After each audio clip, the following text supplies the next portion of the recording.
and thank you for attending this 6th edition of the International Philippe de Woot Award. We are very sorry for this totally unexpected technical problem. 1 hour ago, everything was working perfectly, but you know, in Liège, we are used to this traditional academic quarter. Correct unbearable dysfunctions of the system by restoring the meaning of entrepreneurship and the pursuit of common good. Ladies and gentlemen, you are attending this award ceremony because, as Philippe de Woot did, you believe that generating maximum profit for its owners or shareholders should not be the sole purpose of any company, and that businesses should be places of innovation and progress, places where people can exercise their individual and collective responsibility to tackle many social and environmental issues. You are here tonight because you want to be inspired by the nominees, now early career professionals, who ask challenging questions and provide fresh and unconventional answers. Our guest speaker tonight will show us a different path, one of hope, of action, and of engagement. My name is Virginie Offler. I am Associate Professor at HEC Liège, the Management School of the University of Liège, where I'm teaching business ethics and CSR. And I'm also coordinating a specialization in social and sustainable enterprise management. I'm very honored to serve as moderator for this event. I hope you're comfortably seated in your sofa at home, thrilled to discover the winner of this 2020 award, and ready to listen to the many inspiring speeches that are scheduled tonight. Let me start by inviting our Dean of HEC Liège Management School, Wilfried Nissen, to deliver his welcome speech. Mr. Nissen.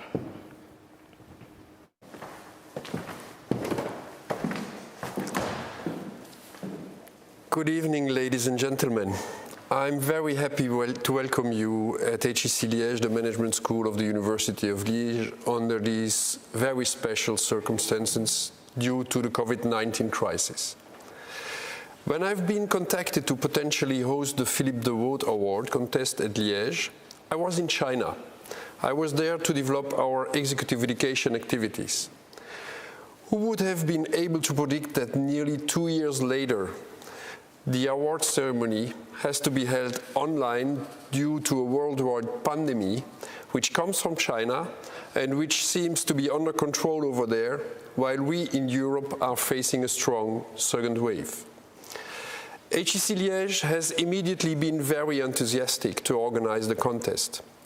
Since years, the school has always taken into account corporate social responsibility, development of social enterprises, sustainable development of regions and cities, responsible mentorship, etc.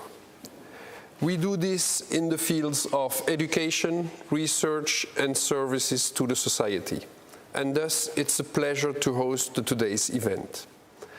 Professor Philippe de Woot has spent his life on the topic of corporate social responsibility. He wanted to share academic research and education with the students, the company leaders, and deciders to encourage them to develop business models, products, and services respecting values of society, population, and nature. The message delivered by Professor Philippe de Woot is more than ever necessary and relevant in the current period. The after-COVID society has to integrate these messages to change. In HEC Liège strategic plan, we have integrated a transversal axis called societal transformation. This transformation will be, in our opinion, digital, entrepreneurial, and responsible, ethical, and sustainable. For each of these 3 topics, we have created a lab to support our activities in education, research, and service. First, we have created the Venture Lab, our student incubator, which is supporting entrepreneurship for change. And secondly, we created the Digital Lab to support the digital transformation of the school. And finally, we have created the so-called S-Lab, Sustainability Lab. It's to develop a sustainable transformation and transition. We use this transversal approach in combination with our 7 research fields, like, for example, financial management for the future, social enterprise and business ethics, economic analysis and policy, or changing workplace and strategic human resource. This approach is fully aligned with what Professor de Woot declared about the award. He said, this award might serve as a bridge between business, CSR practices, and academic research and education. And this is what we are trying to do by combining the transversal axis and our research fields. Since many years, we have research centers and chairs in line with Professor de Woot's work. As example, I will just mention the Center for Social Enterprises, the Smart City Institute, the Bailey Latour Chair in Social Investment and Philanthropy, the Serra Chair in Cooperative Entrepreneurship and Innovation. Finally, HEC Liège is part of a network which have in their mission sustainability, ethics and responsibility, like EFMD, AACSB or PRME. We share these values with them, our students and our stakeholders. You probably understand better why we are very proud and honored to be the host of the competition this year. I especially want to thank the members of the jury who have analyzed the numerous contributions we have received from all over the world. I also want to encourage the candidates who have imagined different projects, analyzed different cases, which will contribute to the change of our world. Even if there is only one winner for the award, your participation is already a great achievement. Congratulations to all of you. Let me finish by thanking Professor Virginie Auflair, Mrs. Marianne Snackers, Mrs. Nathalie Auzé, and Mrs. Louise Mercier for their positive energy and their personal investment in organizing the award under very difficult conditions. Thank you very much. I hope you can all hear the virtual applause you have just received. Once again, a warm welcome to HEC Liège for this very special event. I wish you a wonderful evening. Stay safe and healthy. Thank you very much for your attention. Thank you, Mr. Nissen, for your kind and stimulating welcome for all participants. Now, let's turn to Charles de Liedekerk, who founded the award in 2020. Charles, please, could you explain us why you have created this award? Yes, of course. I created this award for a very simple reason, and that's to try to keep alive the thought of Professor Philippe de Woot. And we found no better way than creating a prize that we would give to students, the future leaders of tomorrow. But let me start by saying a few words of gratitude to the University of Liège, its rector Pierre Wolper, Wilfried Nissen, the dean of HEC Liège, and the team of HEC Liège for putting this event together. Also to express my gratitude to all the donors, large and small, who through their generosity and support so central in the works of Philippe de Woot. Many thanks also to the Foundation Louvain and its team for their professional commitment since 2008 to the administration and organization of this award. Before evoking the memory of Philippe de Woot, just a word about the 2 reasons for this award. As I said, to raise the awareness of business students, the leaders of tomorrow, about the importance of social and environmental responsibility. And the second, to increase the visibility of corporate social responsibility and to offer an opportunity to companies and academia to exchange about education on this subject matter. On Philippe de Woot, a proud and distinguished faculty member of the Catholic University of Louvain. He was a pioneer of corporate social responsibility. He never stopped to promote his vision of an economy and a business world that would give a central place to the person. He was a man of immense culture, a passionate humanist in the noblest sense, a family man, a man of faith, and Philippe was, above all, a visionary. 55 years ago, when the concepts of environment or CSR, so common today, were almost never discussed, his research works led him to formulate the idea that the company had a much larger responsibility than the pursuit of their strategy in the ultimate interest of shareholders. In his first book, published in 1968, Pour une doctrine de l'entreprise, he convincingly defended the idea that firms had also a responsibility towards the individual fulfillment of its employees, towards society and the environment. Moreover, his research indicated that the firms acting responsibly towards the environment, their customers, their employees, and society at large enjoyed a better and more sustainable performance. This unconventional approach landed him a fair bit of criticism from the establishment, who was wondering if Professor de Woot might be anti-capitalist. He was not. He always considered capitalism as the most powerful way to bring prosperity and well-being, but he was most opposed to a distorted version of capitalism, one that acts without regard for the common good.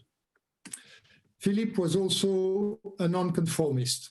In spite of 30 years as professor and many as dean of the Institut d'Administration et de Gestion, now the Louvain School of Management, he often said that one should burn the business schools, whose teaching focused too much on the administration of things, reducing the firm's responsibility to shareholders' value creation with little or no consideration for the broader societal role.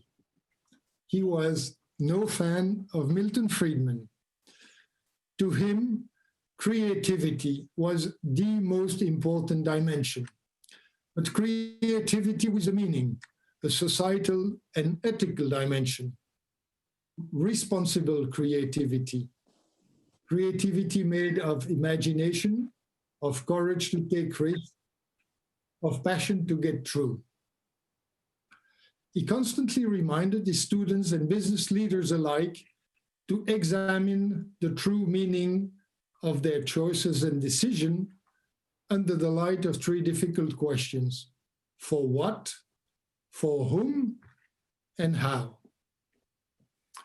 He also encouraged them to achieve their dreams, to go beyond their managerial skills, to get out of their zone of comfort, to be creative, innovative, and entrepreneurial. Philippe also said that a new type of leadership was necessary. Management is often preoccupied with tools and governance, and not enough with people. To really lead, that is to inspire, to motivate. The leader has to be there as a full person, with his intelligence, his heart, and his soul, willing to share not only the ideas of his team, but also its emotions and ethical questions. I would now stop here, knowing that I probably exceeded my time limit, but not before addressing a few words to all the students and those who submitted their papers and competed to this award, and in particular to our three finalists for this edition. Not to remind them that there can be only one winner, because I'm certain that unlike some other people we know, they will accept the decision of the jury with grace, but to thank you all for your participation and to congratulate you for the quality of the papers you submitted. Also to thank you for your engagement in the battle for CSR and sustainability. And I would conclude by saying that if Philippe was still here, he would wish you all, the leaders of tomorrow, a very successful professional life that is one with a true meaning, one that contributes not only to the fulfillment of your own individual inspirations, but also to making the world a better place. Thank you. Thank you, Charles, for this very inspirational initiative and for this great incentive offered to marketing and corporate social responsibility at the Louvain School of Management. She holds the Philippe de Woot Chair in Corporate Sustainable Management, and she's the next generation of entrepreneurs and managers to engage in sustainable development and innovation. Valérie, the screen is yours. Thank you, Virginie. I have to share my screen and I cannot, so I think we have still a technical issue now. Sorry for that. I would like to share my PowerPoint. Can the technical team help me with that?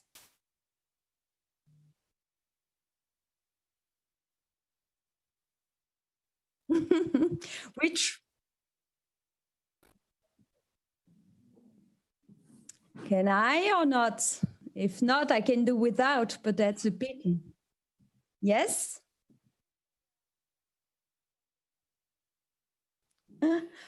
Okay, so no, let's wait. I would say 1 or 2 minutes, but if it is not functioning, I can do without, but I think it's a pity.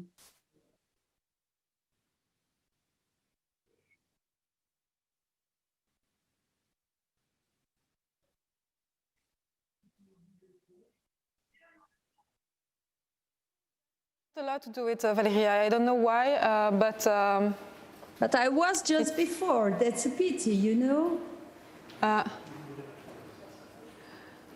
Let me get some information. And I asked whether we can do it, and they said yes. Can they change this, or I do it without? But that's a pity, I think.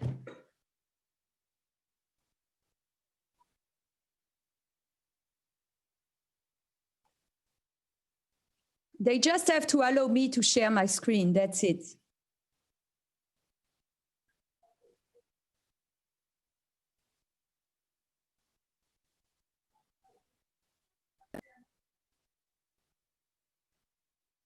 Sorry? Yes, I can. We win. Thank you. Can you see my slides by now? Thank you, Valérie. No, but thank you for the audience for their patience. Good afternoon, everyone, and thank you for joining us for this virtual Philippe de Woot Award ceremony. Thank you, Virginie, for this introduction, and thank you for the whole team of HEC Liège for their impressive organization work and the fact that they succeed to solve all those technical issues. So my short talk is about teaching CSR a path to sustainability. So the COVID-19 pandemic has had profound global consequences on social, economic, and cultural life. Its effect on the educational system have been severe too, including temporary closures of educational institutions and strict limitation on face-to-face classes. Beyond this immediate effect, the pandemic has made us much more conscious of the vulnerability of modern society. It should be forcing us to reinvestigate the assumption that, I'm sorry, but I can hear everyone talking around. So if you can just not talk, it would be great. Thank you. So beyond this immediate effect, the pandemic has made us much more conscious of the vulnerability of modern society. It should be forcing us to reinvestigate the assumption that underlines socio-economic systems, the elements that connect us globally, and the axioms that legitimize business conduct. We argue that it also has demonstrated the critical need for systemic transformation based on the principles of sustainability and resilience. Thus, we have some unprecedented opportunities. We can use this crisis to understand how to engage in capitalism differently. We can leverage this moment to move stakeholder perspectives to the center of capitalism theory and practice.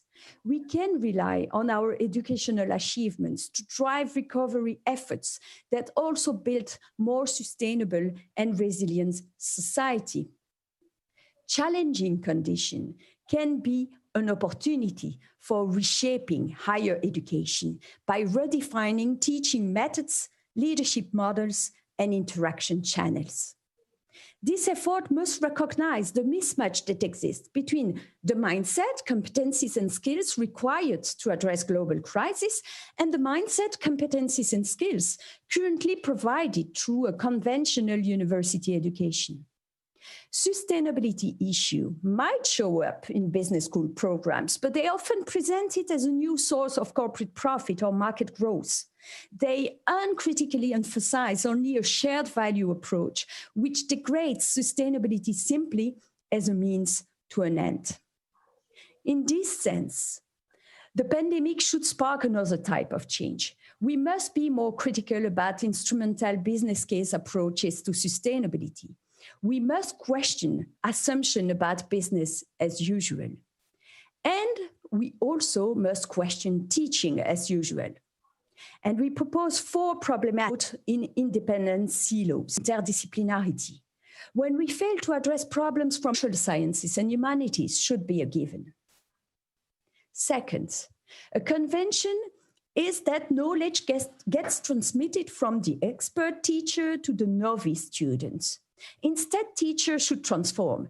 Rather than being transmitter of some fixed body, we must create learning environments that prompts learner experience and reflexive thought processes.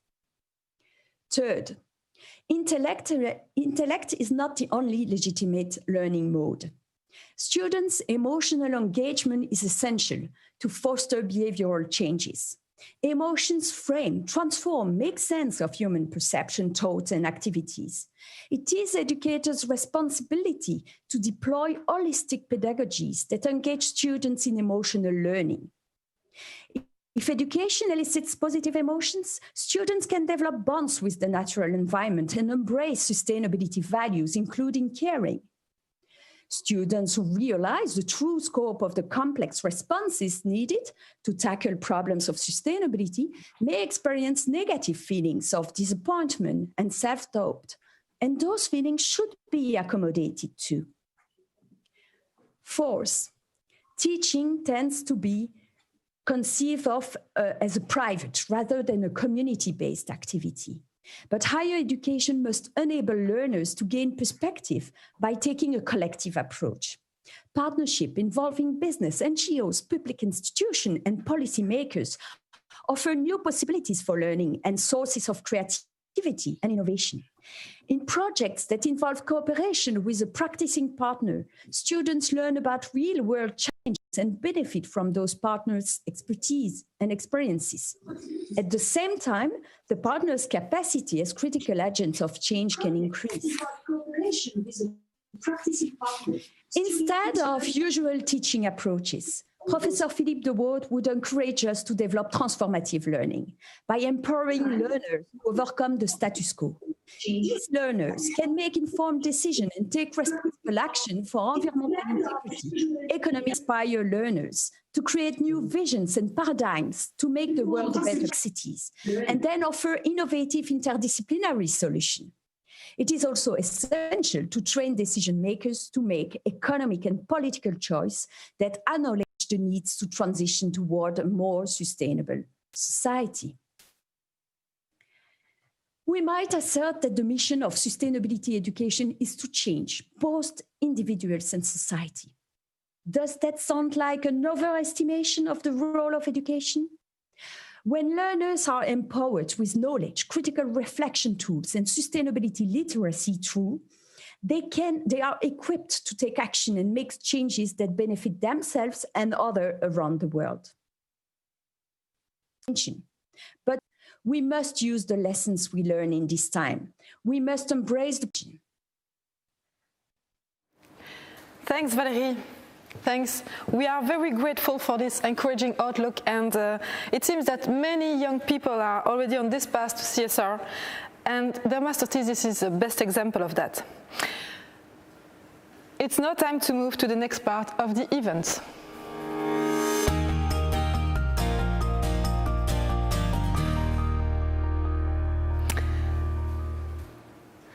So the next part of the event starts now, the presentation of the Philippe de Woot Award and the introduction of the award nominees. I guess you are really looking forward to it. As part of the Philippe de Woot Award 2020, we have been very pleased by the number of contributions this year and by the international character of it. We had 42 contributions coming from all over Europe and even from Russia. All 42 master theses have been assessed first by 3 members of the academic jury. It was a challenging work, for which I'd like to thank the 29 members of the academic jury who have done a great job. Thanks a lot for your reviews. And then, based on those first assessments, we've been able to rank our contributions and to select the 6 best master theses. These theses addressed CSR and sustainability issues from different angles. We had studies on corporate approaches to achieving SDGs, or on best practices to report on those efforts, on green and sustainable finance instruments, and on the measurement of social impact performance. We had as well interesting research on new business models like the social enterprise, on innovative logistics for circular economy models, for instance, and many other very diverse and interesting topics. Later, a second jury composed of 16 CSR professionals from various backgrounds and organizations has then assessed the 6 pre-selected theses, and the jury members have all been amazed by the quality of the students' work, the engagement in their topics, the stimulating conclusions and recommendations they provide. Many thanks to the thesis. And as a result, you're about to discover 3 great work tonight. I guess you're eager to hear more about this and to discover the winner of this year's award. So let's move ahead and discover the first nominee project. It's been carried out by Rasmus Bertelsen and Daniel Caceres, who both graduated from Copenhagen Business School in Denmark. Rasmus and thank you very much. Time on. Let me just start with a small background on our thesis. We start goals. According to the UN, this gap sits at $2.5 trillion per year up until 2030. So Rasmus and I quickly agreed that we need private capital to get there. But we need private capital to extend beyond philanthropic actions. So in other words, we need to turn these complex issues, turn them into projects that are commercially viable. So we dug into the economic development literature, and we ended up identifying how best to incorporate private actors and private capital in larger development practices. Yeah. And I think in terms of our contribution to this award and this great ceremony and how we fit into the Philippe de Woot sort of philosophy that we've talked about until now, I think especially 3 words stand out to us. The first is progress, because I think we should always take a chance, especially in these sort of very, very challenging times, to acknowledge how much progress that the world has made in the last few decades in achieving both the Millennium Development Goals and now the Sustainable Development Goals. I mean, millions of people have already been lifted out of poverty, and so we are moving in the right direction. The second word that stood out to us is responsibility. Charles already talked a bit about that, but I think responsibility is also needed for this major progressive push to take place. And you can't do that without responsible actors. That involves both businesses, governments, non-profit organizations, individuals, and basically everyone should be able to be responsible and take the longer term perspective of things. And then finally, I think commitment. You can only act responsible if you're really committed to something. And that means you also have to commit to understanding others, work with others, in order to really solve complex problems. So I think that's a good introduction to our thesis, which is really built on mutual commitment and responsibility between different actors and partners. So I hope you'll get a chance to dig further into that when you see our video, which I think is coming up now. Hi, I'm Daniel. And I'm Rasmus. And we both studied at Copenhagen Business School and have a keen interest in economic development. So we decided to find out how businesses can contribute sustainably to this. We found that the development debate historically centered around state intervention versus free market powers. But more recently, there's been more focus on collaborative approaches across sectors. So we chose to focus on cross-sector partnerships for economic development. The basic idea is that partnerships provide an additionality effect to an investment. Practically, a private firm increases the attractiveness of an investment in developing countries through collaboration. When investing in developing countries, private firms are often met by large upfront investments and a steep increase in the cost of sales beyond a certain point. Public aid can help bring down initial investment costs and reduce risks. And the civil society actor, through its local presence and knowledge, can help lower the incremental cost of sale. So theoretically, cross-sector partnerships can generate more investment in developing countries. The problem is that there's no extensive research on how to evaluate such partnerships. So we decided to create our own conceptual framework based on 3 strands of literature. It's a bit complicated, but the main idea is as follows. A private firm, the public sector, and an NGO join forces and form a development agent. To undertake a successful development intervention, they must fulfill certain partnership criteria. Next, the intervention should create a market by developing effective market mechanisms. And finally, this should all achieve socio-economic development in the local context. So that's the basic framework. To test it in the real world, we looked at a partnership between Christian Hansen, the Danish Foreign Ministry, and Care International. This partnership set out to improve the livelihoods of smallholder farmers in Kenya by introducing biological plant protection. Christian Hansen did not find the Kenyan market attractive in the first place. So the Danish Foreign Ministry provided aid funds to reduce the upfront investment, and CARE provided their local network and expertise to reduce the incremental costs of reaching rural farmers. And we won't bore you with the specific details of the case right now. But all in all, our framework seemed to be an effective tool for evaluating such cross-sector partnerships. But what's the implication of all this? Now, we all know the Sustainable Development Goals, and to achieve them, we need partnerships. Because while private firms are the engines that drive economic development, they need partnerships to unlock their potential. And our conceptual framework can help practitioners evaluate such partnerships. Thanks a lot, Rasmus and Daniel, for this presentation. Your framework and recommendations are very timely, as the achievement of the SDGs calls for the development of innovative cross-sector partnerships. We encourage you to bring your work to the attention of development cooperation actors. Let's now hear from our second nominee, Lynn Didlow. Lynn graduated from HEC Business School in Brussels, but she now lives in Greece, where she's developing the project she started as part of her master thesis. But I'll let Lynn explain it all to you. Lynn, it's up to you. Thank you a lot. So my thesis has never been only a thesis.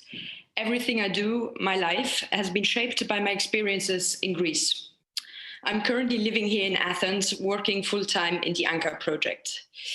I started as a volunteer in 2016 in the context of the migration crisis. I was distributing food, clothes, handling boat landings on the island of Chios, in brief, everything related to emergency response. After that, we, a group of volunteers, decided to build a new project, a vocational training center for refugees, migrants, asylum seekers, and unemployed Greeks, the Anchor project. Our main goal, social inclusion. We want to create long-term solutions and support people in developing the tools they need for building their lives in a dignified and sustainable manner. When being involved for over 4 years in Greece, it becomes more and more difficult to have a positive vision for tomorrow's world. 4 years later, refugees are still stranded in Greece, living in inhumane conditions in camps, with very few efforts taken towards inclusion. Non-profit organizations like the Anka Project have taken on responsibilities that should be taken by our governments and the European Union. Racism and right-wing nationalism are rising all around the world. Comparing the situation of today to 2016, when I first came as a volunteer to Greece, is not giving much hope for the next years to come. But Mahatma Gandhi said, "You must be the change you want to see in the world." And the civil society is working towards and demanding this change. The younger generations raise their voices on the climate crisis. Numerous demonstrations all around Europe have taken place when the refugee camp Moria on the island of Lesbos has burned down to ask their governments to accept and take refugees in. The global COVID-19 pandemic has brought people together, resulting in solidarity actions in order to support their elderly neighbors, for instance. The far-right political party Golden Dawn has been convicted as a criminal organization and its leaders have been put in jail.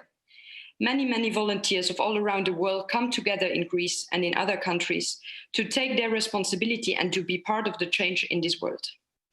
In my daily work at Anka, even though it's not an easy context, I can rediscover behavior of humanity. People are expressing empathy towards each other, show kindness, respect, and humility.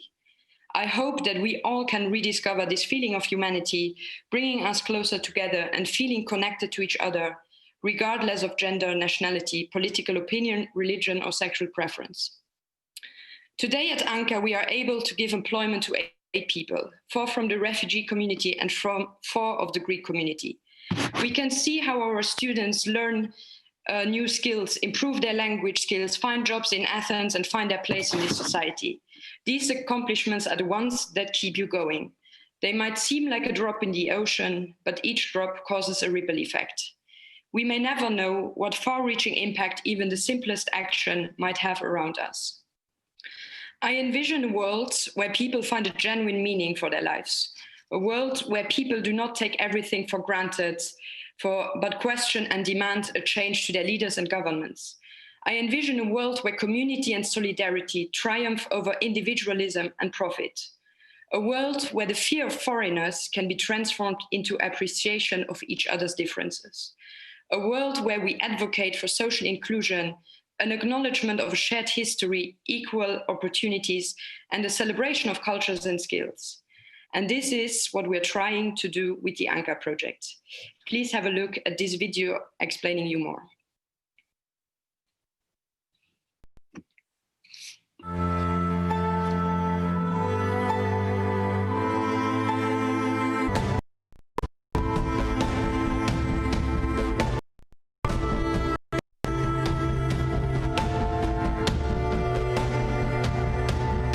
أنا كلاجئ عايش ما بحس حالي شخص، بحس حالي إنسان.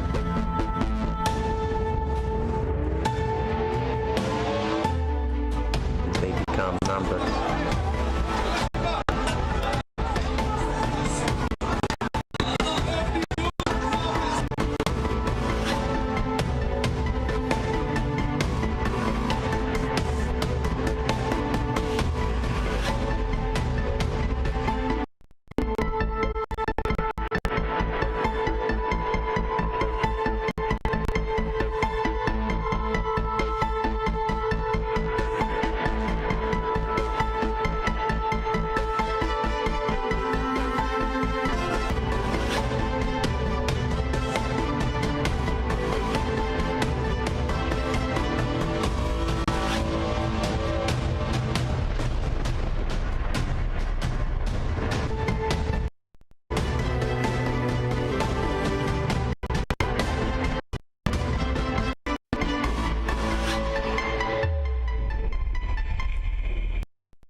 Thanks a lot, Lynn, for your young people engaged in such initiatives.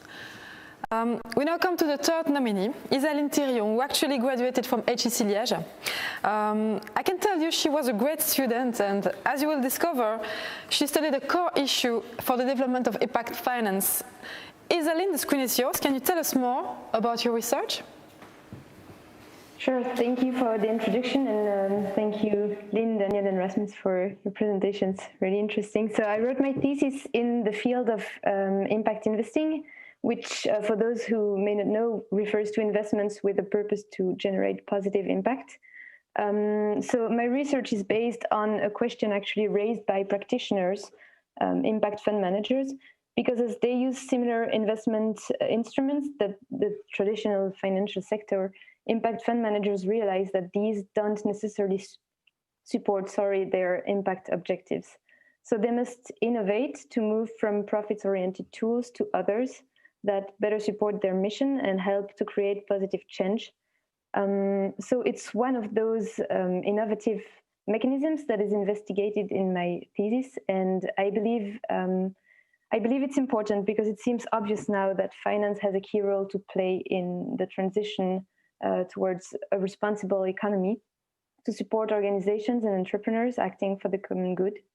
And as they do so, impact funds, and I believe this applies to any socially responsible venture, they have a dual constraint of showing both rigor and expertise, as well as flexibility and creativity to act in line with their impact mission. And I think there's a great challenge there, as they also take into account the interests of many stakeholders, such as their clients, but also the planet and society. But these organizations and impact funds are also significant levers for positive change. They're efficient, they're purpose-driven. And when we hear and when we heard Philippe de Woot's philosophy and keywords like responsibility, indignation, and progress, I think it's very much aligned in the sense that positive change can occur in all fields when everyone acts as an entrepreneur, showing creativity, innovation, and determination to act for the common good. So, in fact, I'm now lucky to work in an incubator supporting young entrepreneurs who not only are brave enough to create the job and the future that they want to have, but they're also often driven by very strong values. And so I'm increasingly convinced that entrepreneurship is a lever for change in all fields, and whether it's from scratch or within organizations that empower their workers. And impact funds, of course, really are contributing to that change, and they should also keep innovating to improve and hence generate more impact, which brings me to the introduction of my video. And I leave you now to this brief overview of my research, which is on one such mechanism aimed at securing impact performance.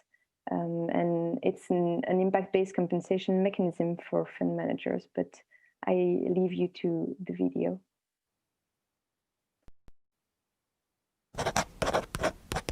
How to drive impact performance in an impact-first investment fund, considering an impact-based financial reward scheme in particular. Impact investors seek a combination of social or environmental impact alongside financial returns.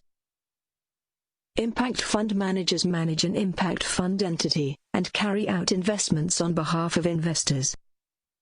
Impact investments generate measurable impact alongside financial returns. With an impact-first strategy, impact objectives prevail, while financial returns may be lower. Compensation mechanisms in impact funds often replicate those of traditional finance. On top of an annual fixed fee, impact fund managers are typically entitled to a variable part, based on their financial performance. The concern is that a compensation strictly based on financial returns will reward profits maximizing behaviors only. However, the core of impact investing is to deliver intentional, measurable impact.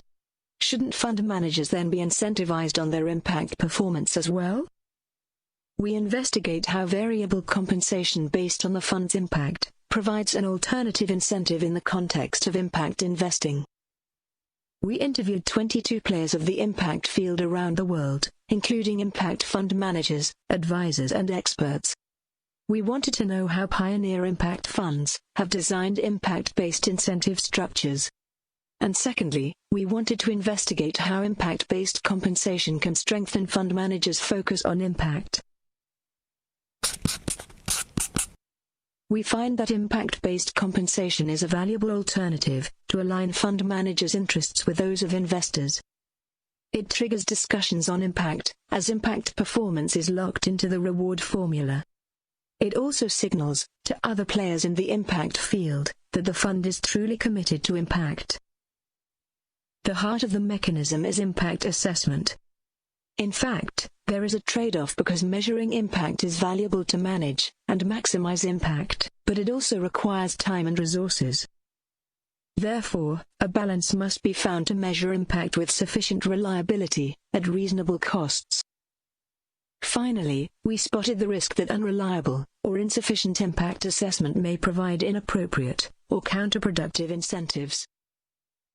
Impact investing, as it grows, needs tools that better fit and support efficient impact performance. Impact-based managerial compensation is one such innovation, triggering impact where only financial returns were traditionally considered.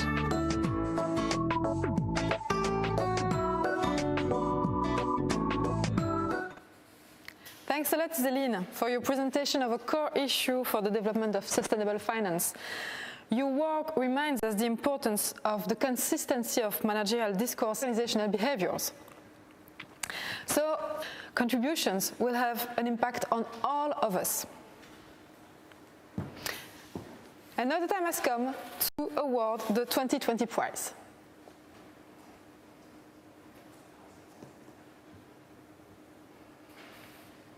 Jingle.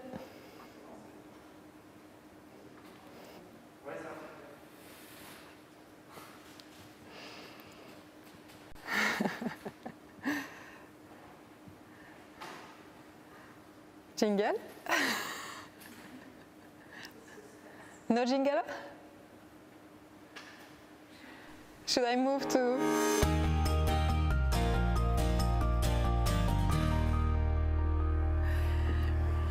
Okay, so as I said, now the time has come to award the 2020 prize. And let me remind you that the remaining 1,000... I'd like to thank all the sponsors of the award and of the ceremony. Thanks for making this possible. By supporting such an initiative, you're giving hope to all students and all professionals. You're telling us that you're ready to enact the message of Philippe de Woot, and you want to contribute spreading it in the business community. This message is notably presented in this book, a book of gratitude and transmissions, book of gratitude and transmission about Philippe de Woot's thought that you will all receive, all nominees will receive a copy of this book, and we'll be very happy also to send you a copy of the book, the latest book of our guest speaker tonight. Dear participants, I'm very sorry to keep you waiting. You know, I've been eagerly waiting for this moment for 9 months. But I don't want to hold you in suspense. So the moment we've all been waiting for has finally come, and I'm ready to announce the winner. The winner of the Philippe de Woot 2020 award is Miss Lynn Ditlow. Congratulations, Lynn. Thank you. I'm just... Congratulations, Lynn. I guess you want to say a few words and maybe tell us which social project you will... I didn't expect this at all. Just wait. I'm not sure that everybody is hearing you. Can hear you? Okay. Hear me now? Yeah. So I was just saying I wasn't expecting this at all. And the people that know me or that worked with me know exactly that giving speeches and speaking in public is a bit out of my comfort zone. But I'm very grateful to win this prize. First, because it's always gratifying to get your work rewarded. And second, also because this financial reward will be very helpful for my project in Greece. I guess it doesn't come as a big surprise that the financial reward will go to Anchor project. And I will also take the time to say thank you. I finished my thesis in 2018, and there are many people that I need to thank for their support for this thesis, but also for their continuous support for the project. And I hope I'm not forgetting anybody, and I count on your understanding. I would like to thank first and foremost the Philippe de Woot Foundation and all its partners, and also a big thank you to UCLouvain and HEC Liège, and more specifically to Marianne and Virginie for the whole organization of this event, which was certainly very challenging in these uncertain times. And then I would like to thank all of the people that I met during my time in Greece. I have been involved in this crisis since 2016, and I have met many inspiring people whose strength I hugely admire. I would like to thank my supervisor, Catherine Dalfior, who is also listening tonight, and who provided me with assistance and guidance throughout the process of this thesis. I want to thank HEC for their continuous support during my time where I was working for the HEC housing project. And a huge thanks to all my former colleagues that always had an open ear when I was talking about my experiences in Greece. I would like to thank my family, and I know it hasn't been always easy. Thank you a lot for your understanding when I meet the children and achieving their dreams and doing something in balance with their ideals, even though it's a bit outside of the box. I would like to thank everybody on my team, also through many challenging and frustrating moments. Thank you for being the friend and work colleague that you are. But I would also like to thank all the others of the team of today. You are the ones that make this project grow and help to bring the project to where it is today. And I know it's not always easy to work with me and my love for structure and organization. I would like to say some last words about this prize and the meaning of it. There are certainly people for whom 1,500 euros might seem as a small amount, but it's an amount that has a huge value for the project. It's a lot of money for a small organization that continuously needs to do its part when it comes to social. Therefore, I would like to thank you all once more for your support that helps us to continue our work and to try to make a small difference in the lives of our students at ANCA. Thank you, Lynn. And congratulations again to you, and congratulations to your supervisor, Catherine Dalfior. And from your thanking session, we understand that we are not only awarding you, but that we are awarding a real community of people. And that's really nice. That's really nice. We are very happy to give you the award tonight. Thank you. And now we will move to the next part of this event. And now we have a jingle.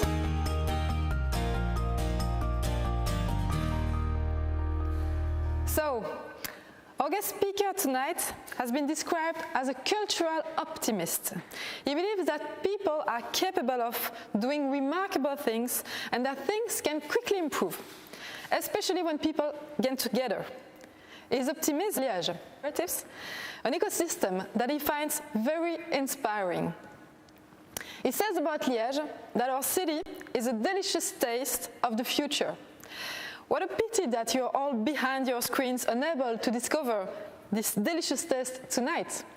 But don't worry and be patient, it's only a matter of time. Our speaker is a fellow of the prestigious network of social entrepreneurs, Ashoka. As the co-founder of the Transition Network, a global movement of communities stepping up to address big challenges they face by starting a handbook. And recently, From What Is to What If, unleashed the power of imagination to create the future we want. In his latest book, he claims that we do have the capability to effect dramatic change and to create the future we want. And he believes that if we are failing, it's because we've allowed our most critical tool to decline, and this tool is human imagination. We have lost our ability to ask, what if? In his talk, our guest speaker will invite us to dream bigger and make these dreams a reality, just by starting to ask good questions and important questions. So, as Rob loves good questions, I invite you to use the chat to send all your questions to Rob, and we'll have some time right after his speech for questions and answers. And now, please, join me in welcoming this cultural optimist in live webcast. I'd like to offer my deepest and most heartfelt congratulations to this year's winner, Line, for her amazing work, and to the other finalists. My son has spent a lot of time working in refugee camps in Greece, so the project really touched me personally. So I'd like to use my time here today to talk with you about yet which are vital to that can be all around us. I don't front businesses and entrepreneurs acting with integrity and a willingness to reimagine everything. But the community part is vital because it can do things those other actors can't. They can move faster and they can tell stories of possibilities that can spark change at all those other levels. I recently took part in a webinar with one of my great sheroes, the American poet Dominique Christina, who was talking about how her childhood had shaped her imagination. She said that her upbringing had many years now, is trying to do in thousands of communities in 50 countries of doing that work that is essential to our successful navigation longing. I feel as though in 2020 we're standing before, and the guides at our side who know this mountain are telling us from this, pointing out to them just how very dark those clouds are doesn't seem to have any effect. I feel like maybe a more skillful approach, and the one we usually overlook, is instead to tell the stories of the warm welcome that awaits us in the villages of the lower slopes of this mountain, of the food, the drink, the warm firesides, the conviviality, the new friendships, the comfortable beds, the fresh, dry socks that will welcome us upon our arrival. How, in essence, do we create a longing for a low-carbon future, a longing so intense that our lives would thereafter be a profound disappointment if we don't reach those peaks, relax at those metaphorical firesides? As Antoine Saint-Exupéry so poetically captured it, if you want to build a ship, don't drum up people to collect wood, and don't assign them tasks and work, but rather teach them to long for the endless immensity of the sea. That, I feel, is our task. Or another way of thinking about it would be Neil Armstrong setting foot on the moon in 1969. Going to the moon wasn't Armstrong's idea. It wasn't even JFK's idea when he announced the moon mission in 1960. We'd been going to the moon for decades before then. Tintin went to the moon. Frank Sinatra sang us to the moon. By the time JFK made his announcement, we had been there hundreds and hundreds of times in songs, stories, cartoons, films. They had created such a profound collective longing to go to the moon that it became inevitable that we would, and that we would overcome any obstacle to doing so. It meant that we were able to do it from scratch in just 8 years, and that the average age of the team who got us there was 26. We had created the longing. It was a longing created not by graphs, not by statistics, not by policy, but by storytelling and imagination. So much of my work is about creating longing for that low-carbon world. It's the place where art meets activism. It's the place where communities start amazing, bold, new social enterprises which larger corporations would never have dreamt of. It's the place where we dream big. Longing is vital, but rarely spoken of. And imagination, why do we need to talk about imagination? Surely imagination is a bit of a luxury, a frivolous thing that children do, a distraction from the real work. We need imagination because, as Ursula Le Guin, one of the great guardians of our collective imaginations, once put it, the exercise of imagination is dangerous to those who profit from the way things are, because it has the power to show that the way things are is not permanent, not universal. We will not be free if we do not imagine freedom. The imagination is radical. It's the only way to get us beyond what is and to get us to what if. It can get us beyond business as usual, beyond what is in front of us. In the UK, and quite possibly elsewhere, Margaret Thatcher so powerfully convinced us that there is no alternative, and those words sank deep into our collective psyche. Imagination allows us to feed into what comes next. The climate activist Naomi Klein once wrote that there are no non-radical solutions left. We've left that too late. To have any chance of staying below 1.5 degrees increase on pre-industrial levels, we need to cut our carbon emissions by about 10% a year. That has never happened before. Mariame Kaba, one of the great voices in the prison abolition movement in the US, captures our challenge beautifully. We have to imagine while we build, always both. And yet I fear that we are creating the worst possible conditions for the imagination at the very worst time in history to be doing so, a kind of perfect storm of disimagination. Our imagination muscle, which should be tight and well honed, is flaccid and weak. The factors that erode the imagination are many. We spend less and less time in nature. Our children play less than they used to. We're living in an age of anxiety, trauma, and loneliness, which we know contract the imagination. Economic inequality and systemic racism all undermine the imagination. As Black activist Adrienne Marie Brown puts it, and this was a quote that came to my mind listening to the presentation about Greece, we are living in the ancestral imagination of others with their longing for safety and abundance, a longing that didn't include us. Our education system has all but designed imagination and play out of its curriculum, and so on and so on. This deterioration has taken place over many years. We recognize that if a population doesn't get a good and nutritious diet, it'll see a rise in preventable illnesses. We recognize that if we don't have a good education system, a population will be unable to reach its full potential.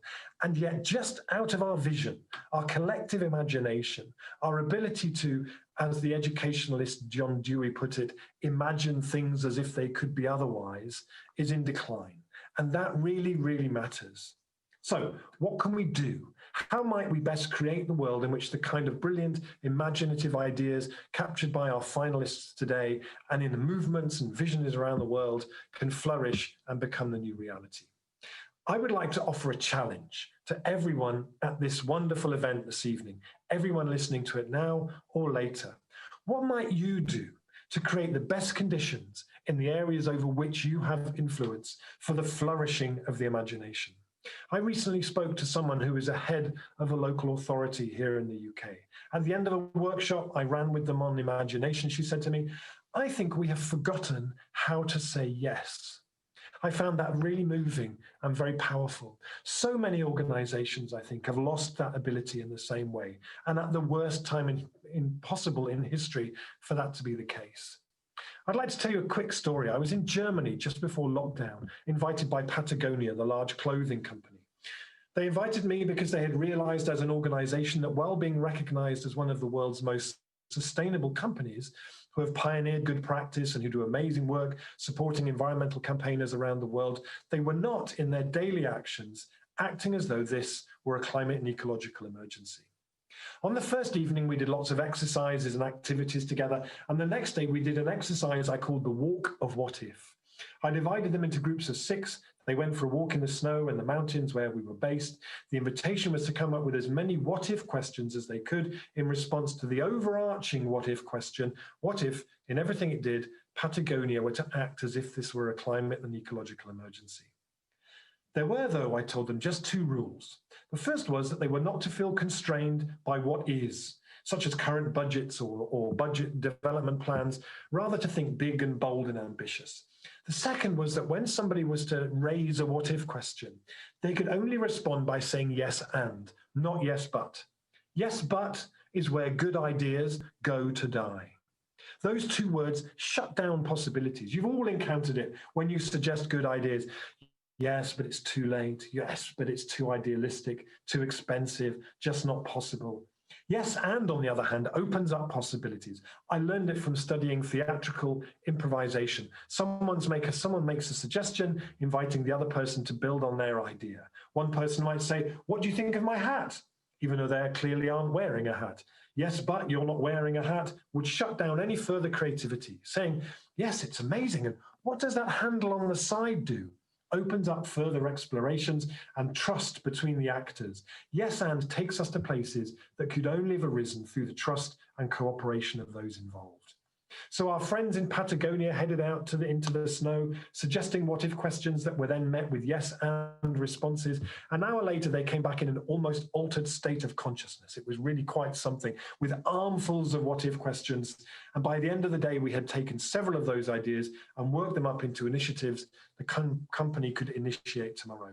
And I was left with a profound sense of how different it feels when we create a culture of yes and what it would be like to live in a yes and world.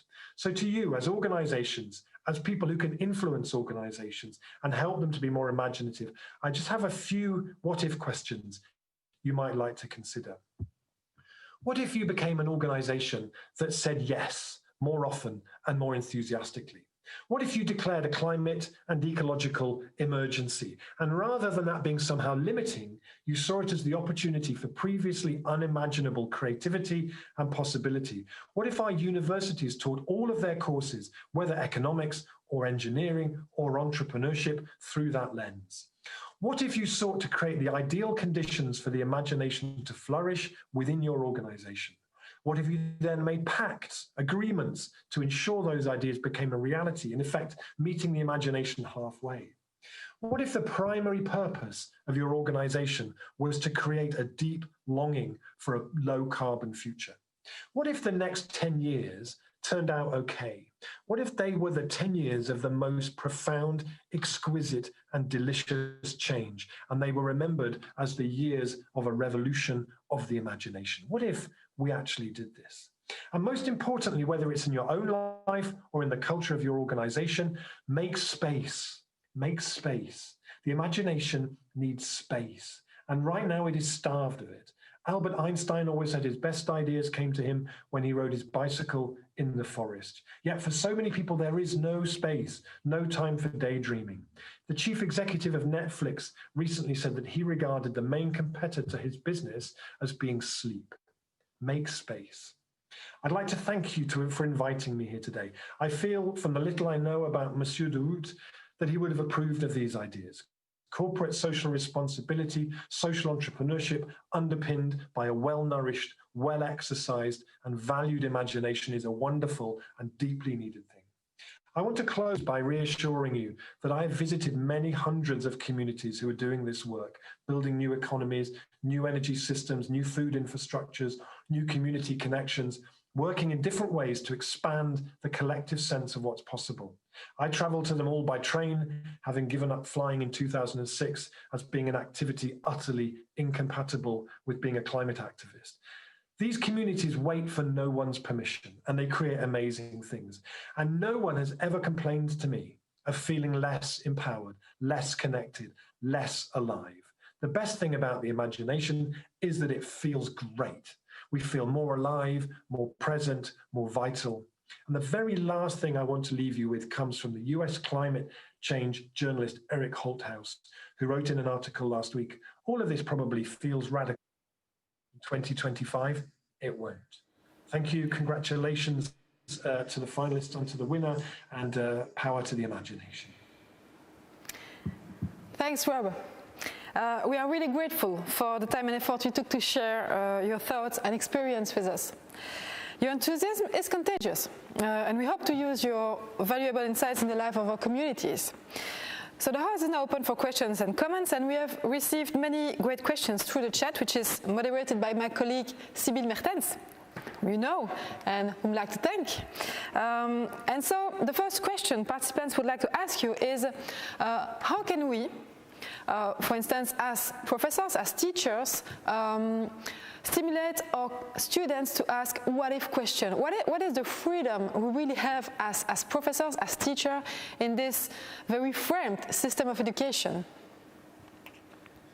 Yeah, I mean, the first thing I would say is that I visit many universities and I visit many schools, and I would say that in most cases, the absence of imagination is not down to the teachers, it's often down to the systems that are built around them. Many people come into teaching with a really firm commitment to bringing imagination in, and then they find the system around them doesn't really support that. I would suggest that it can really help to ask more open-ended questions, to give projects where that are really open-ended, and to give kind of the first half of a sentence and give people the freedom to write the second half.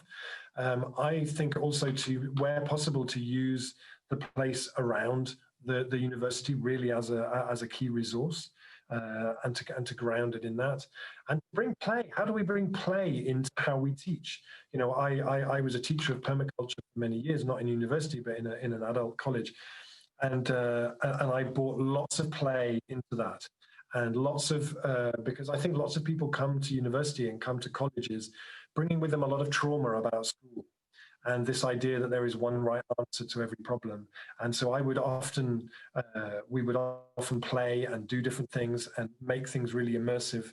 And one of the finalists earlier on mentioned the Sustainable Development Goals. A lovely thing that someone sent me recently, who had read my book and been inspired by it in Australia, who was actually working with primary school children, was that she did a project with her kids where she asked them to imagine what the future would be like if all of the Sustainable Development Goals had been realized.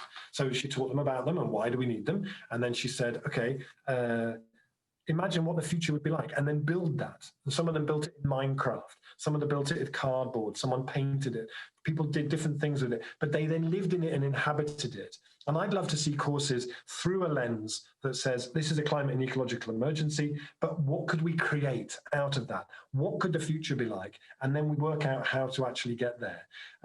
When I did my sustainability degree in 1993, 94, we had no solutions on the whole course. And if I hadn't have studied permaculture beforehand and been full of solutions and a different way of looking, it would have been profoundly depressing. So I think teaching people about the reality, but also helping them to see what comes next.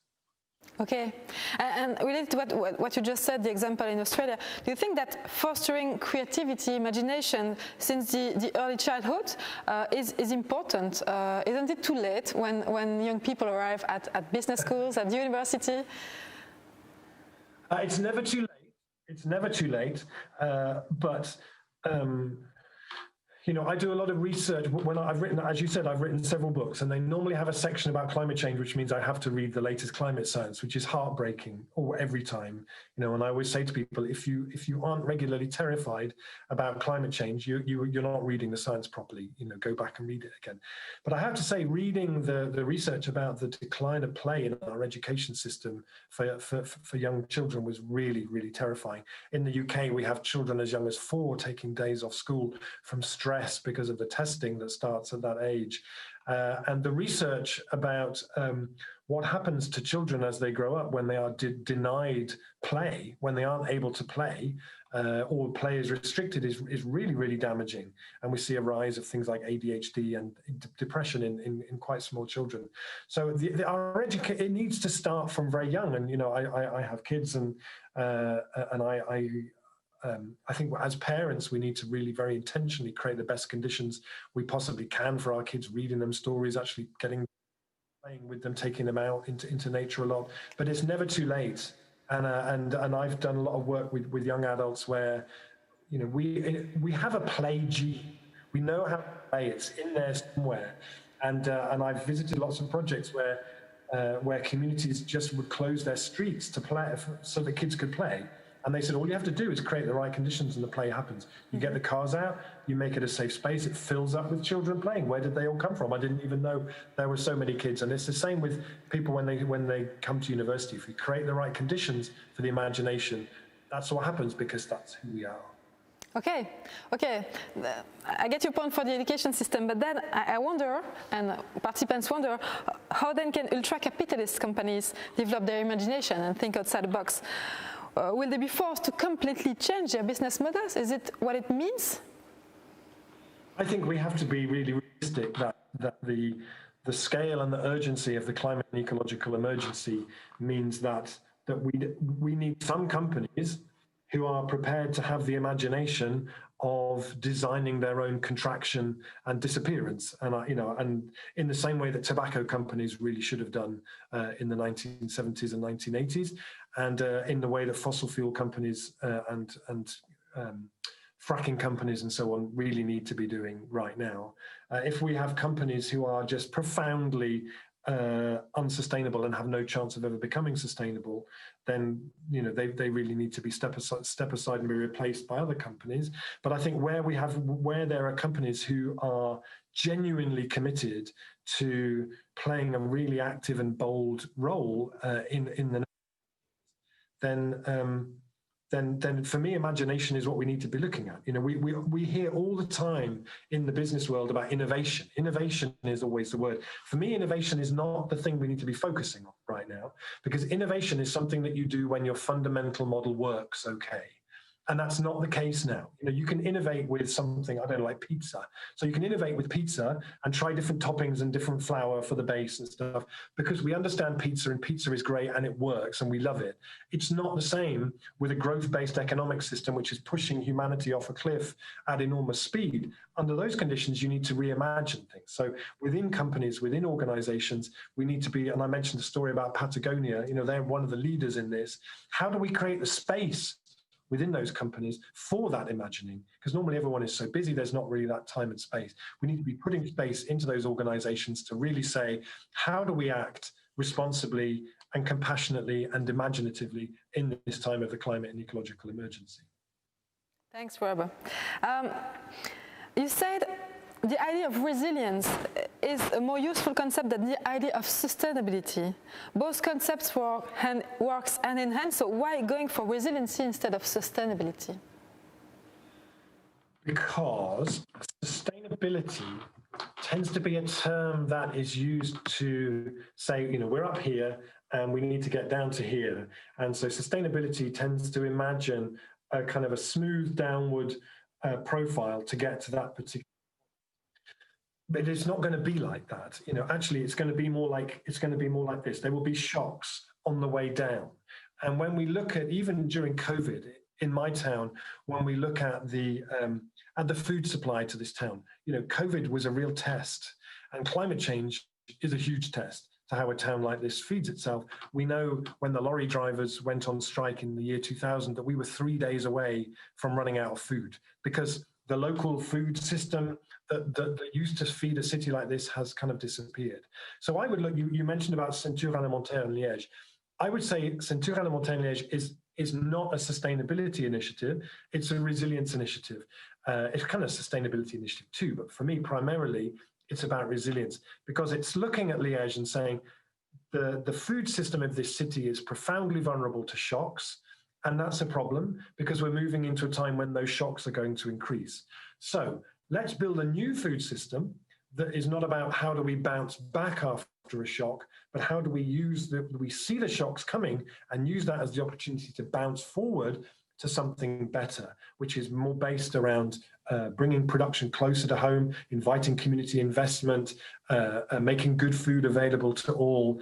So for me, resilience is the opportunity to design ability to respond to shocks, but to see that as an enormous opportunity to do things in different ways, and to look more realistically at the years that are coming, that are going to be more like this than they're going to be like this. Mm-hmm. Yeah, this is the perfect transition to my next question, because I would like to ask you now how to include people living in poverty in this ecological transition, because it feels like it's the same group of people fighting for it, and it's hard to make it inclusive for everyone. Don't we also need their imagination? Absolutely, of course, yeah. And one of the things last year that I found most moving was taking my kids on the climate strikes, on the Fridays for Future climate strikes, inspired by Greta Thunberg. And on all those marches, the main chant was climate justice, social justice. They're the same things.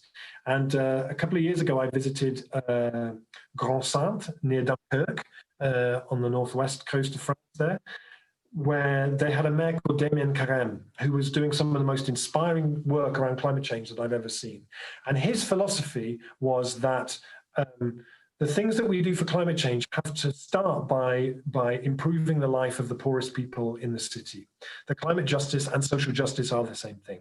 So when the municipality introduced low energy street lighting in the city and saved about £500,000 in electricity every year, rather than just taking that money and saying thank you very much, they distributed their money they had saved as an income boost to the poorest communities in the city. They made all the public transport free.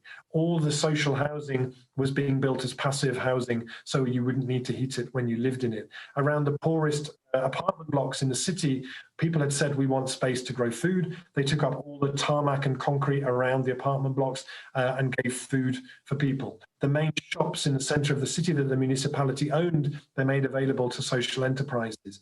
There you could see, this is how we do it. This is how you do it. You address the climate change by working in such a way that every policy that you do has to benefit the poorest people. Because we have to remember that 50% of the climate emissions, carbon emissions in the world are caused by the 10% wealthiest people. This is not a problem being generated by the poorest people. It's being generated by the people at the very top. So that needs to really run through. And so to act like Macron did and just put the petrol up on diesel is a profoundly unskillful way to do it. We need a Green New Deal. We need a universal basic income. We need the universal basic income as being a national imagination strategy because it gives people space. And we need to be starting by benefiting the poorest people first. Okay, so you answered about the bottom of the pyramid. Now let's move again to the very top with the last question. This will be my last question before closing this ceremony.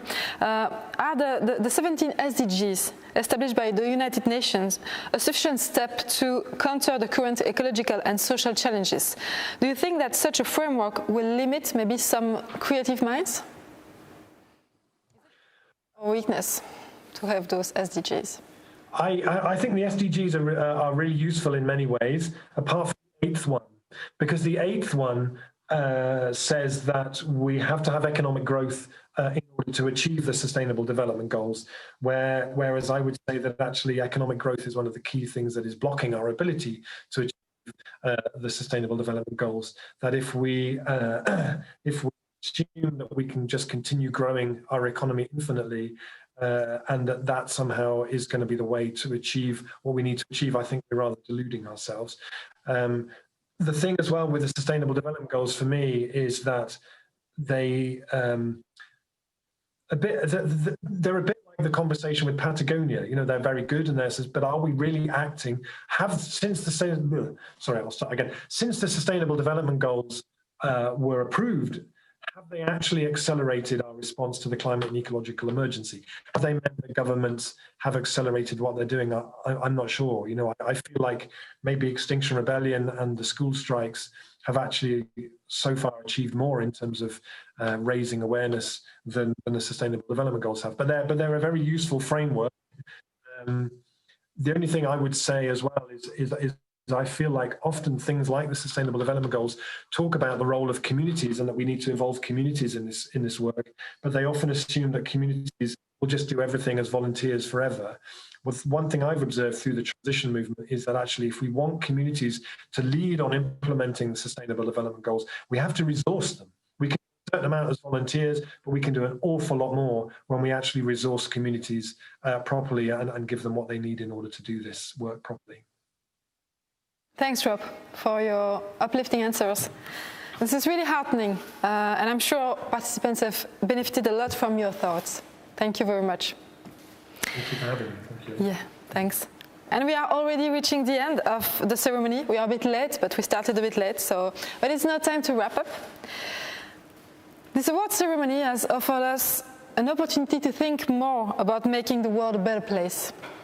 You've sat for 1 hour and a half, maybe a bit more, this evening, hearing and learning about new questions and new ideas, about people and communities expanding the collective sense of what's possible. The master thesis awarded tonight is a great example of young people asking what-if questions. They were volunteering in Greece during the so-called migration crisis, and they refused the status quo, the taken-for-granted solutions. They asked, what if we allowed displaced people to rebuild their lives in a dignified, sustainable, and personal way? They wait for no one's permission, and they created this amazing social enterprise, the Anka Project. At HEC Liège, along the years, we have developed an expertise in social enterprise business models and how these unconventional businesses successfully address the sustainability issues. And after 10 years of teaching those alternative models, we can see them flourishing locally and globally, starting to design a new reality. Nevertheless, to be honest, we still have a long way to go to redesign our education system and curriculums, and to allow students to think out of the box by starting to ask good questions. Therefore, my most important takeaway from the ceremony tonight is not a key fact, but a set of questions.